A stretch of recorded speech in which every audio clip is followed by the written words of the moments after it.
2024 के लोकसभा चुनाव में अब ज्यादा वक्त नहीं बचा है।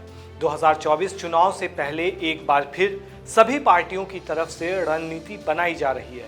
ऐसे में सबसे अहम सवाल उठ रहा है कि सत्ताधारी भारतीय जनता पार्टी को हराने के लिए विपक्ष की तरफ से किस तरह की मोर्चेबंदी की जा रही है और तीसरे मोर्चे की किस तरह की संभावना है। वहीं छोटी छोटी पार्टियां क्या उलटफेर कर सकती हैं।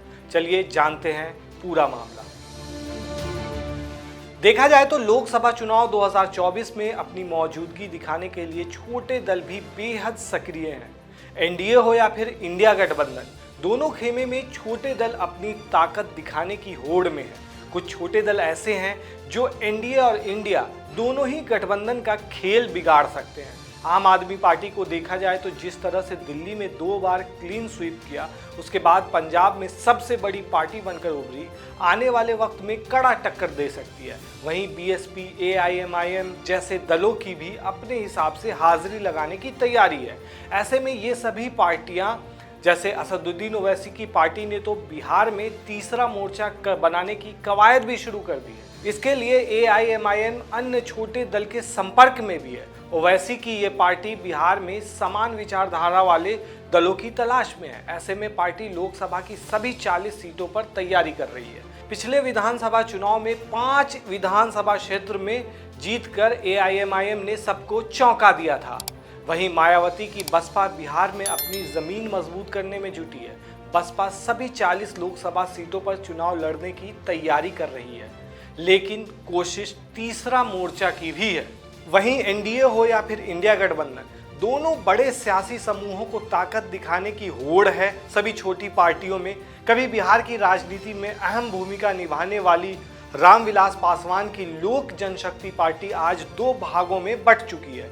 एक दल का नेतृत्व उनके बेटे चिराग पासवान कर रहे हैं, तो वहीं दूसरे दल का नेतृत्व उनके छोटे भाई पशुपति कुमार पारस के पास है। दोनों दल एनडीए का हिस्सा हैं और आगे भी एनडीए में ही रहने की योजना है। पारस के पास 5 सांसद हैं, तो चिराग अपने दल के एकमात्र सांसद हैं। दोनों चाचा भतीजा खुद को रामविलास पासवान का उत्तराधिकारी बताते हैं। तो कहने का मतलब यहाँ पे यह है कि किस तरीके से छोटी पार्टियां लोकसभा चुनाव में अहम रोल अदा कर सकती हैं। अब बात करते हैं लोकसभा चुनाव 2024 की। सीधे लफ्जों में कहा जाए तो विपक्ष एकदम से बिखरा पड़ा है। इंडिया गठबंधन बड़े जोरों शोर से बनाया गया था। इसके बनाने में सबसे अहम रोल निभाने वाले नीतीश कुमार बीजेपी की गोद में जाकर बैठ चुके हैं। वहीं टीएमसी अकेले चुनाव लड़ना चाह रही है। आम आदमी पार्टी भी पंजाब और हरियाणा में अकेले हाथ आजमाना चाह रही है। ऐसे में अगर त्रिकोणीय मामला होता है तो समझा जा सकता है फायदा किसे होगा। जहां तक तीसरे मोर्चे की बात है तो अभी तो ठीक से दूसरा मोर्चा यानी फ्रंट भी नहीं बन पाया है। वैसे भी हाल में ही हुए विधानसभा राज्यों में क्या हुआ, बीजेपी ने 3 राज्यों में कांग्रेस को पटकनी दे दी। लेकिन भारत की सियासत को गौर से देखें तो छोटी छोटी पार्टियों का काफी अहम रोल रहा है। कांग्रेस ने 70 सालों तक भारत में राज किया। ये कहना गलत नहीं होगा कि इसमें छोटी छोटी पार्टियों का काफी अहम योगदान रहा है। लेकिन हाल की बात करें तो कांग्रेस का जो वोट है वो एक लेवल तक ही रहा है। 2014 के चुनाव में भी और 2019 के चुनाव में भी तो कांग्रेस के वोट प्रतिशत में बहुत ज़्यादा अंतर नहीं आया है। लेकिन वहीं भाजपा को जो वोट बैंक 22% तक बढ़ चुका है। अब अगर विपक्ष की सभी पार्टियां एक साथ आ जाती हैं तब विपक्ष की स्थिति टक्कर देने के लायक हो सकती है।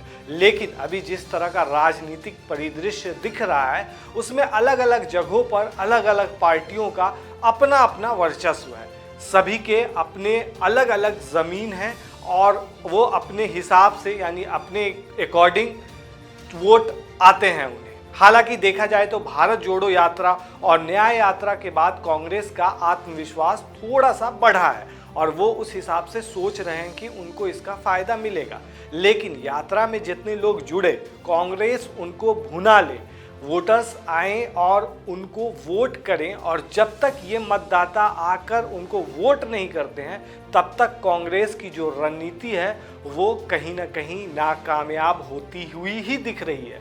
क्योंकि कांग्रेस के वोट आज भी सब तरफ बिखरे हैं और उस वोट को कांग्रेस जब तक अपने स्तर से नहीं बढ़ाएगी और अपनी पूरी कोशिश नहीं झोंकेगी, तब तक कोई ठोस लाभ नहीं होने वाला है। जहां तक फ्रंट की बात है तो अलग अलग राज्यों में ये अलग अलग तरीके से होगा। अब देखने वाली बात यह है कि लोकसभा चुनाव में विपक्ष क्या रणनीति अपनाती है और छोटी छोटी पार्टियों को कैसे एकत्र करती है। वैसे भी बीजेपी का इस बार का टारगेट 400 के पार का है। अब देखने वाली बात यह है कि बीजेपी का विजय रथ विपक्ष रोक पाती है या नहीं।